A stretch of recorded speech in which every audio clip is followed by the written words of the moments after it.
We're at Volkswagen Specialist Underground Performance in Melbourne, where the guys have the brand new Volkswagen Mk8 Golf R. They're going to run it up on the dyno and see what power it makes in stock form, and then begin the modification process.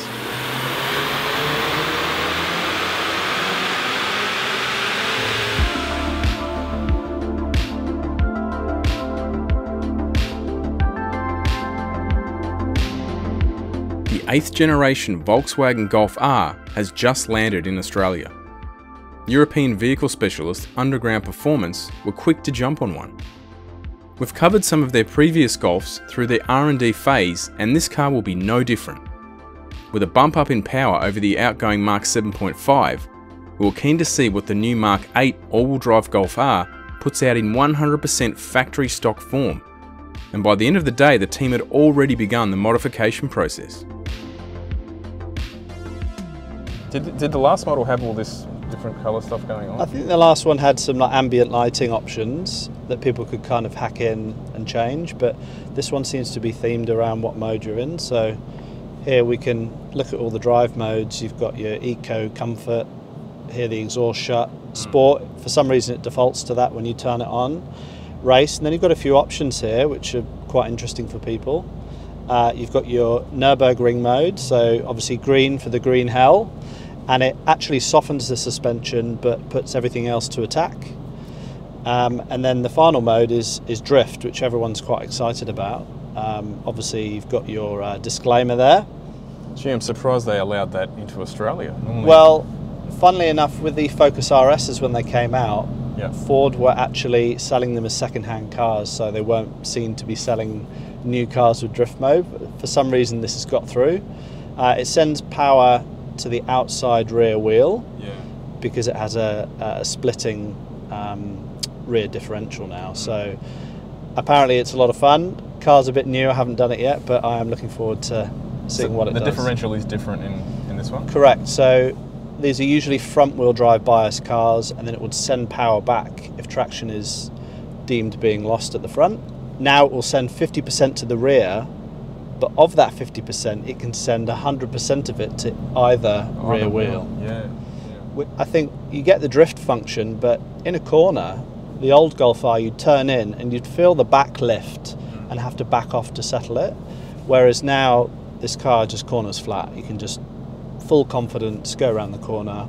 It's a really capable car, and when I was running it in, one of the first drives I did was up in the hills. So we went up to the beautiful Yarra Ranges of Victoria, and it's a pretty wet day, but I don't think I've been in a car, even just running it in, that can cover ground that quickly in the wet. I was really, really impressed. It's got a little heads-up display here which kind of helps the driver feedback, and it's got user-centered dials as well, so there's a million different views you can play with on the new infotainment and dash arrangement.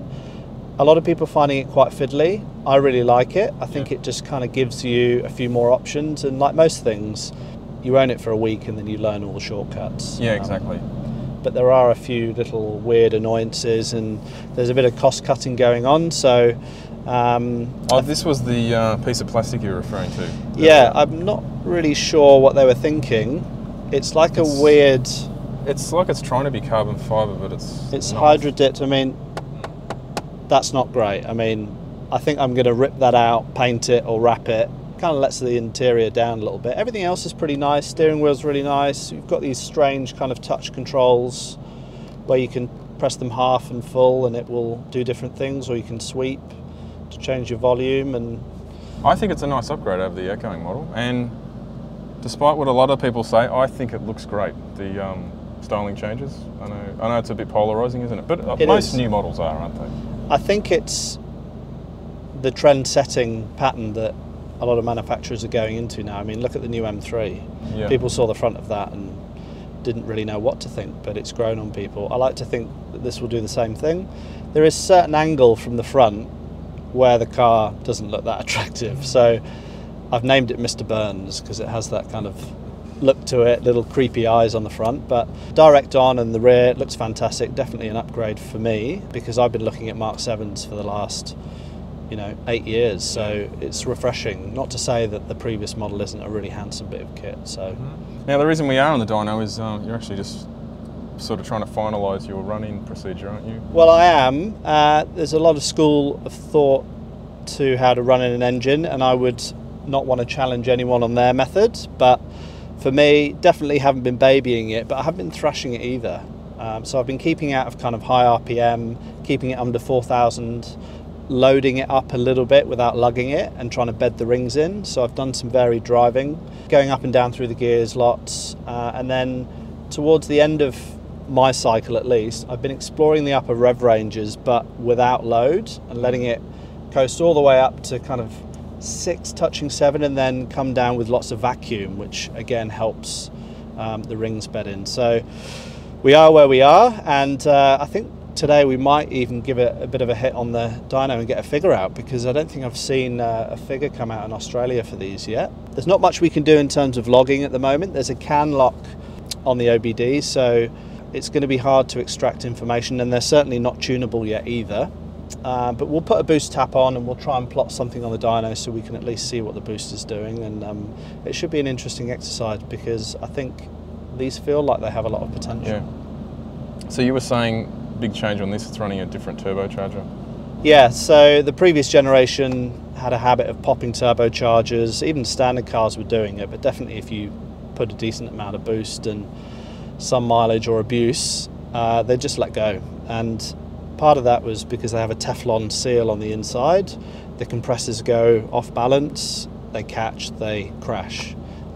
They put a Continental turbo in this one. It does feel a little bit bigger, as in it comes on a hair later, and I think they've done something with the gearing mapping to kind of drown that out. But having said that, I'm missing a gear stick now, so this looks a bit like a BMW. it doesn't even tell me what gear I'm in when I'm in drive or sport. So I think they're trying to take some of that away from the driver.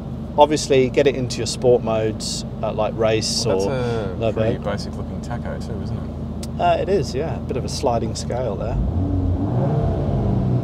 But purposeful. I do like these different views it's given me, and you can get lots of good information. You've got charge pressure, torque distribution, a G meter, all your engine temperatures.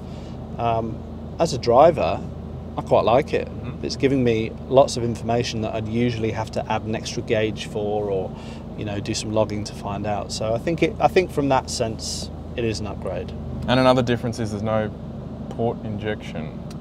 No, a bit of a weird emission, maybe to do with kind of Euro 6 standards, NCAP. I'm not quite sure why. They've kept the direct injectors, but they've upped the fuel pressure. So there is opportunity there for headroom. But the holes are still there in the manifold, so the US market didn't get port injection in the last generation, but they just added it. Looks like we could maybe do that again on this generation, but I see that happening down the track. Yeah. And that opens us up obviously to ethanol and doing some more fun stuff and getting power out of the engine. So. And I think every late model engine, the engine bays look pretty average. There's a lot going on in there, and this one's even looking pretty bad. Pretty bad. Like, we don't even get an engine cover. No, we don't get an engine cover. It came with this weird, like, soft pillow style engine cover, I guess for kind of keeping costs down and light, and they were actually catching fire and coming loose. So for that reason, Volkswagen's pulled them all off. I'm told that a replacement will be issued at some stage, but it is what it is, right? It doesn't matter. Can't see it when you're driving. The engine bay. And the aftermarket, popular cars like this, there's always going to be someone who makes something. Well, yeah, we're already seeing parts come out for these. So my first modification is actually an engine strut, because they gave us a stick this time for some reason. So that will be going in. But yeah, we've already seen the basic parts hit the market. So springs, we've got some eye-back springs to fit today, which should just kind of lower the car just a little bit, make it look a bit more purposeful. The exhaust, it does feel bassy, but there's not really a lot of note to it. So definitely when you're driving, you can kind of hear it with the windows down if you're trying hard in one of the more racier modes, but it's not that purposeful. So we've got a Remus exhaust system that we're going to fit as well, and it should tidy up those horrible tips at the back, something that has to go immediately. They kind of look like bottle ends, those glasses that the kids wear as their first pair. I must admit, my first ever mod to a car was buying a tip like that, and I remember asking the guy in the shop, you know, what does it do? Is it going to make power? He said, oh, I might add a little bit of back pressure. I'm not sure he was telling the truth. Yeah. Well, let's continue the run-on process and then we'll get to fitting some new parts.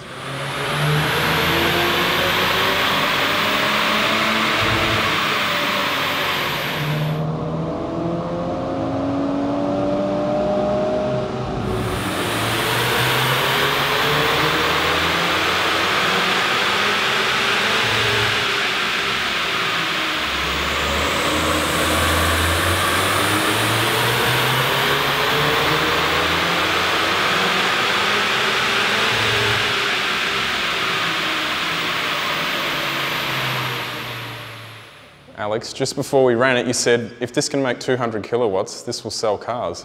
I think it might. You bang on. Yeah, I mean, we went through a bit of a run-in process on the dyno as well. I wasn't just going to give it its first hit at full throttle. So we went through a bit of a process where we did no load, up the RPMs down, handful of times let it cool down, added a bit of load, did it again, and then we just went straight in with the dyno run. So yeah, I'm actually over the moon with how that's done, because it just proves that out the box, and I always say this, every new generation seems to be almost a stage ahead, and I know the whole stage talk, but it seems like a tuned car. So what you're saying is it's like the outgoing model with just your basic stage one tune. Stage one tune. Yeah. Almost, a little bit shy, but they've done it in a way that they don't seem to slam the torque in. It seems to make good engine power, which means there's probably some more efficiency in this block going on. And also this is a tight engine, so that'll probably open up a bit. What are we at, 660 kilometres of varied driving. I've given it the best chance to run in. Yeah. I don't agree with foot to the floor out of the showroom, but yeah, we've definitely given it a bit of stretching before we did this. But if you ran this up in, say, 5,000 Ks, it'd probably make a little bit more, I would think. Maybe. Yeah. I mean, I didn't give it the hardest time on the rollers, you know, so we didn't put the load too high. We ran it at 150 ramp, which is quite normal. She's strapped down properly. It's how I run most of the cars as they come in. So that's sort of making a peak boost of around 21. How does that compare to the last model? It's about £3 more, I think. Yeah. You might see in certain scenarios it might allow more load, but it seems to come on a little bit later. It seems to be a mid-range focused turbocharger, and what that means is it's probably got the legs top end as well. So I think through the boost of efficiency through whatever design changes they've made, through fuel pressure and, you know, some efficiencies in the intake system and obviously the turbo, I think yeah, we've got a lot of potential here. Just to measure boost, I had a boost tap on there because we can't log the car properly. So that's just a little manifold pressure reference, and we've plotted that through the dyno. So we'll definitely share all that information if people are interested. But for today, I think we'll give her a rest and maybe a bit of a treat. Let's throw some parts at it. Sounds good.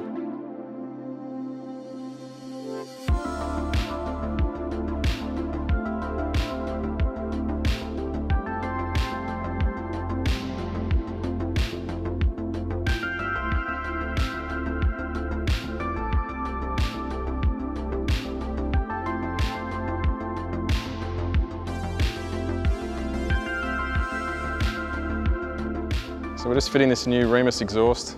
Have you noticed anything else under the car that's a little bit different to the outgoing model? There's a few subtle differences. I think the rear knuckles seem to be different. They are a cast item now, so potentially some geometry changes in there. Obviously the diff here. The diff, so this central diff assembly is much meatier, and now we've got torque vectoring, dual clutch, driven potentially more by motors than pumps now. And that will split the power coming from the front, 100% of that power to either wheel. And it will do the outside wheel on a corner to give you that kind of drift function. But in normal driving, it just seems to add a lot of grip. You guys, I noticed you guys earlier picked up that they've gone back to a metal sump. That's right, yeah, a few weird little changes. So metal sump here, we've got an aluminium subframe which lightens the front end by 5 kilos, it's not a lot. They've added these little wind deflectors on the underside of the arms on the front and rear. Here we're looking at the downpipe. They've got no OPF yet, so no particulate filter, no pressure sensors, but they have gone with the second set of cats. So we're leaving this downpipe stock for now because there's no tuning available. And really the parts haven't come through either, but we are doing a catback system just to wake up that sound from the rear. So a few subtle changes. Braking system as well, it seems to be conveniently hanging down for us. They've moved to a 2-piston caliper, but you can see on the back here, yeah, both of those pistons. And it's a bigger diameter rotor as well. I think it's 356 mil, yep. And it's drilled with a kind of pseudo 2-piece design to help with heat dissipation. The knuckles, slightly different aluminium style, so that will just help with front end traction, turn in, bump steer. We've got similar kind of Munro adaptive suspension as well, which you can control in the cabin. Much broader range of adjustment now through the cabin. You've got your set modes, but also you can slacken it right off or tighten it up. And then on the back of the brake rotors here, I've just noticed, didn't even know they're on here, you've got some heat dissipation plates. Gearbox is much the same. And then, yeah, the engine itself, I think there's some internal differences. So some of the linings in the bores to reduce friction, as well as that different fuel system and that different turbocharger. So lots of little changes, but they all add up to a bit of a different vehicle overall, and the driving experience is certainly different.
So we're just fitting this new, oops, should look at this.